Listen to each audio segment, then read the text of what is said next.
Hello students, today in second part of our maths lecture, we will continue our lesson number 1, geometrical constructions. Now we are going to learn about the property of the angle bisector of a triangle with the help of this video. Where they meet. First, let's understand what an angle bisector is.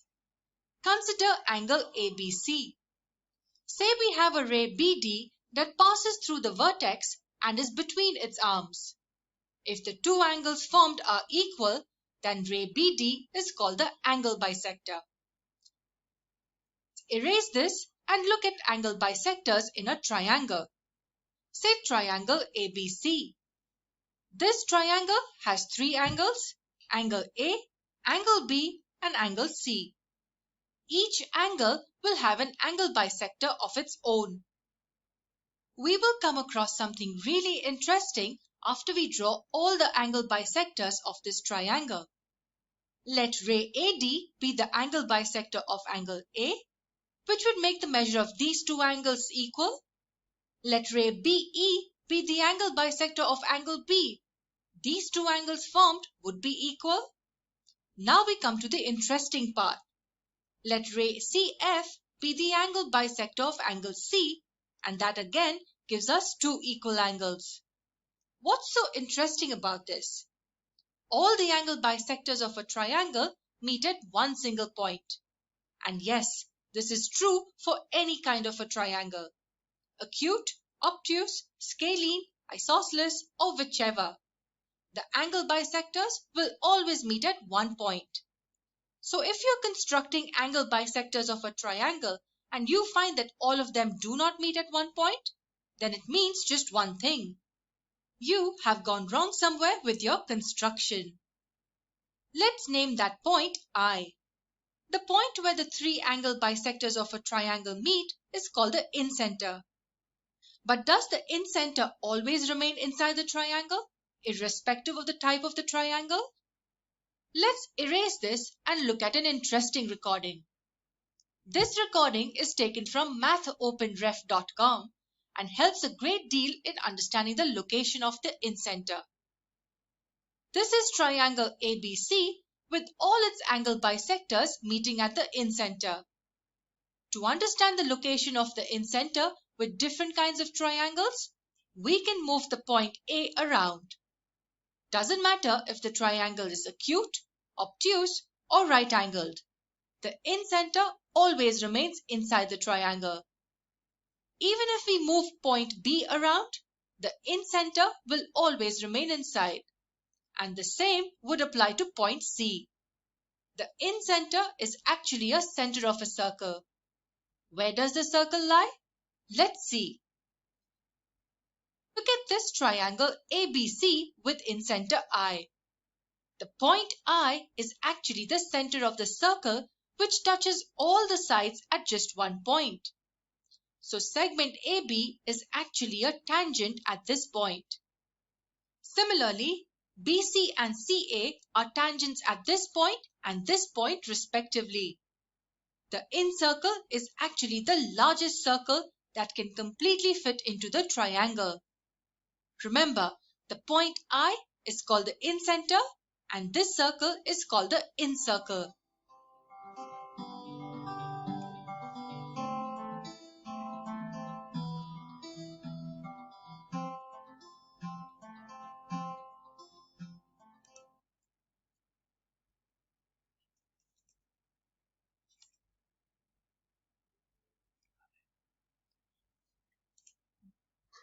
In first lecture, we have learned how to draw angle bisector.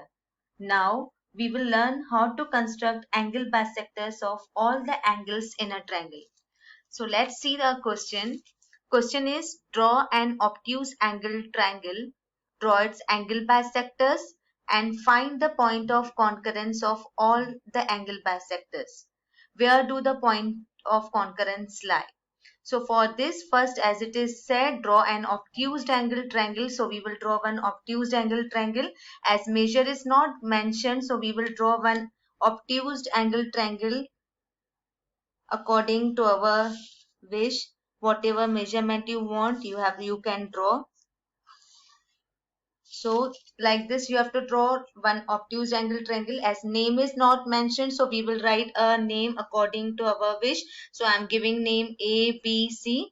As it is an obtuse angle triangle, so this angle B is an obtuse angle.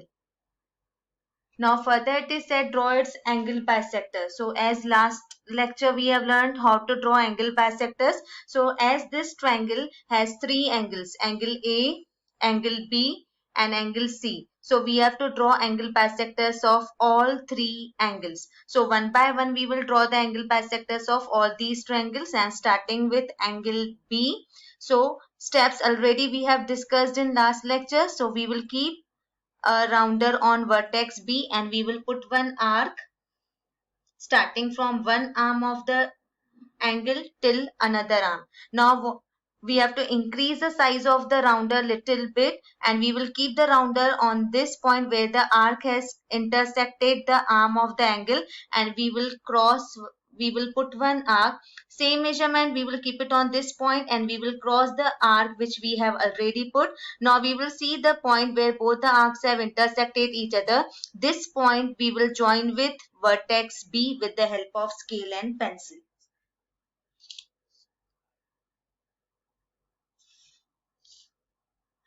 So this line is the angle bisector of angle B. Now in the same way we will draw the angle bisector of angle C. Steps will remain same. We will open the rounder little and we will put one arc starting from one arm of the angle till another arm. We will increase the size little more and we will keep the rounder where the arc has intersected the one arm, and we will put one arc. Same distance, same length, we will keep it on this point and we will cross the arc which we have put. Now again where both the arcs have intersected each other, that point we will join with the vertex C.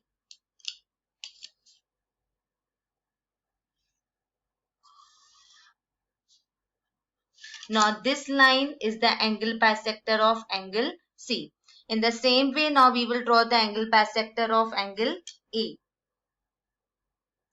Open around a little, keep it on point A and put one arc starting from one arm of the angle till other arm. Increase the size of the protector little bit and keep it on this point and put one arc. Same measurement we will keep it on next point and we will cross the arc which we have already put. Now as both the arcs are not perfectly intersecting each other, again we will keep it on a previous point and we will increase the length. Now where both the arcs have intersected each other, this point we will join with vertex A.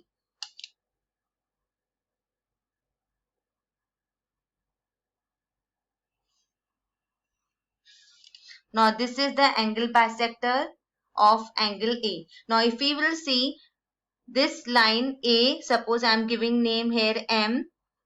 AM is the bisector of angle A.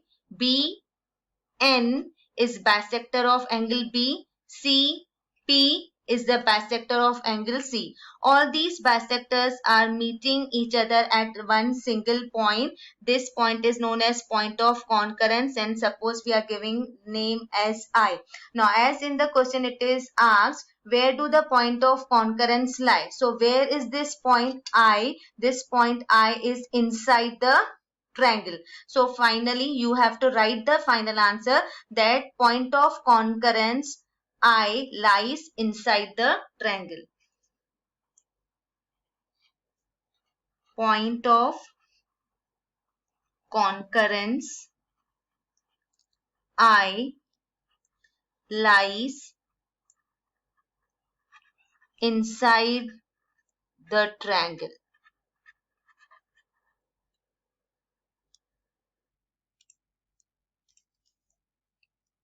Now we are going to learn about the property of perpendicular bisector of sides of a triangle with the help of one video. How would the perpendicular bisector of this segment look? As the name says, it has to be perpendicular and it has to bisect the segment. Let line L be the perpendicular bisector of this segment and say it intersects AB at point C. This will be a right angle, and length of AC will equal length of BC. The perpendicular bisector of a segment divides that segment into two equal parts and is also perpendicular to it. Let's erase this and look at perpendicular bisectors in a triangle. Consider triangle PQR. If we draw a perpendicular bisector of each side of a triangle, in all, we will have three of them. The angle bisectors of all the angles of a triangle always meet at a point. But do the perpendicular bisectors of the sides of a triangle also meet at a single point? Let line L be the perpendicular bisector of segment PQ. These two sides will be equal and this will be a right angle. Let line M be the perpendicular bisector of side QR. That will make these two sides equal and this angle a right angle. Now we have to see if the perpendicular bisector of segment PR passes through this point.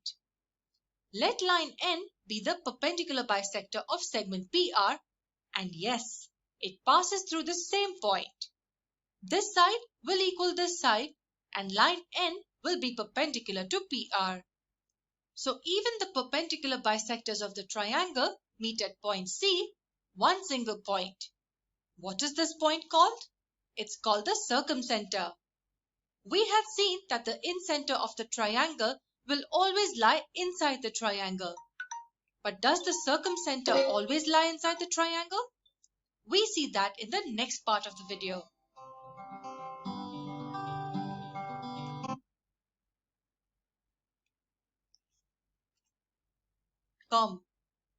This is triangle ABC in which the perpendicular bisectors of each of the sides are drawn. And this point is the circumcenter.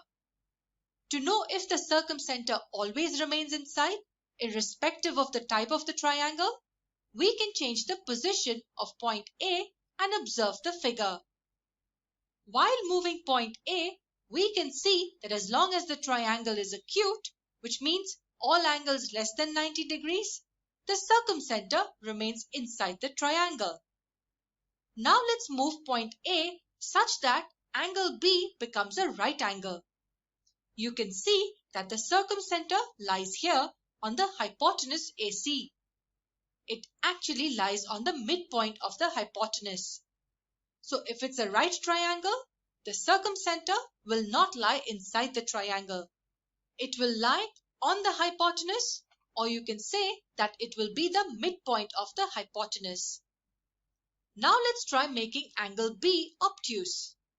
Yes, we can see that the circumcenter moves outside the triangle.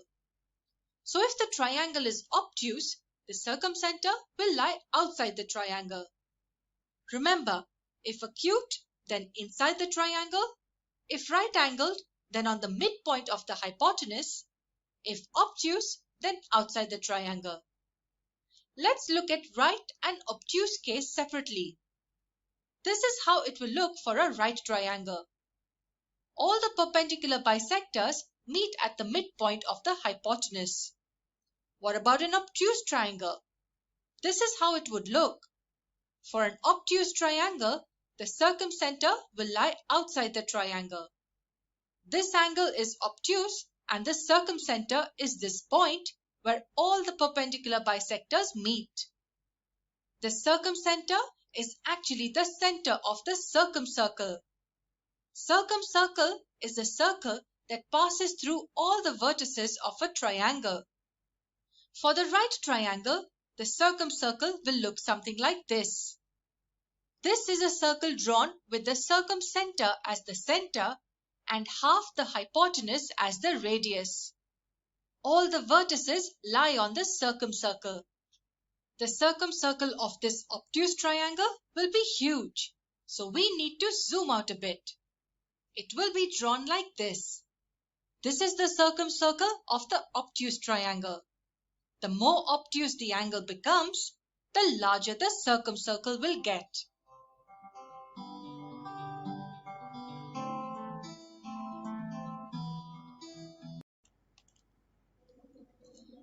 In first lecture, we have learned how to draw perpendicular bisector. Now we will learn how to construct perpendicular bisector of all sides of a triangle. So have a look on our question. Question is, draw a right angle triangle. Draw the perpendicular bisector of its sides. Where does the point of concurrence lie? Now as first we have to draw a right angle triangle. Measures are not given, so accordingly roughly we will draw one right angle triangle.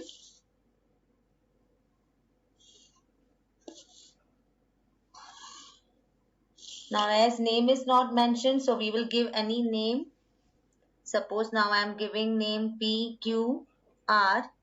Now this triangle PQR has three sides, PQ, QR and PR. So we have to draw perpendicular bisector on PQ, QR and PR. So last lecture we have learned how to draw. Same steps we will repeat. First I am beginning with segment QR.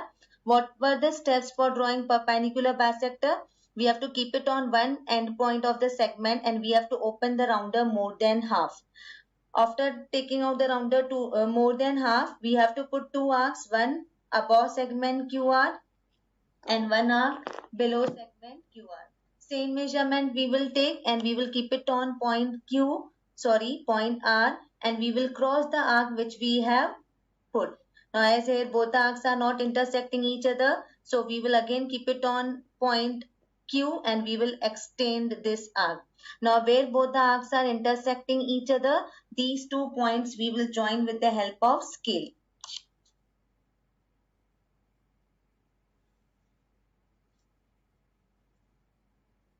Now as this line is the perpendicular bisector, so we will show here perpendicular sign, and this line is also dividing segment QR into two equal parts. So we will show this by putting one line on each part. Now same way we will draw now perpendicular bisector of segment PQ. Steps will remain same. We will keep it on point Q. We will open more than half and we will put two arcs, one to the right side of the segment PQ and one to the left side of segment PQ. Now same distance we will keep on point R and we will cross the arcs which we have put now. Now where both the arcs are intersecting each other, these 2 points we will join with the help of scale.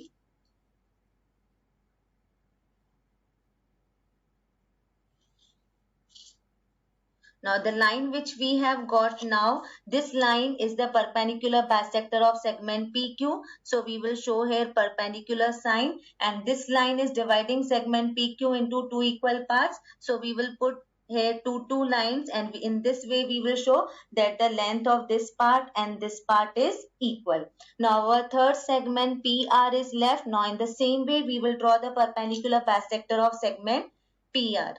So now I will keep it on point R, will open more than half. We will put two arcs, one above segment PR and one below segment PR. Same distance we will keep it on point P and we will cross the arcs which we have put. Now we will join these 2 points with the help of scale.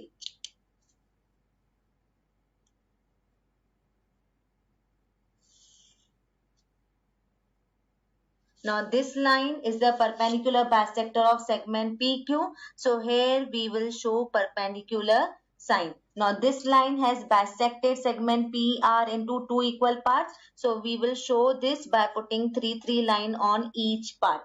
Now this part, one part of a means totally a construction is done. Second part of the construction is, one question is asked, where does the point of concurrence lie? Now this is the point of concurrence. Now here point of concurrence, suppose we are giving name C. This point C is lying on segment PR. Now as it is a right angle triangle, side opposite to right angle triangle is known as hypotenuse. Now if we see this point is perfectly dividing segment PR into two equal parts, means our point of concurrence is lying on the midpoint of segment or hypotenuse PR. So finally you have to write here answer. Point of concurrence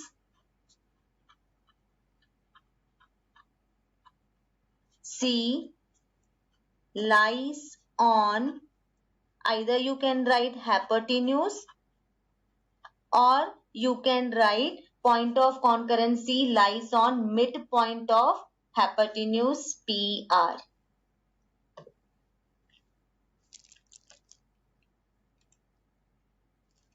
Students, this is your assignment. All have to complete this assignment sincerely. Your work should be signed daily by your parents.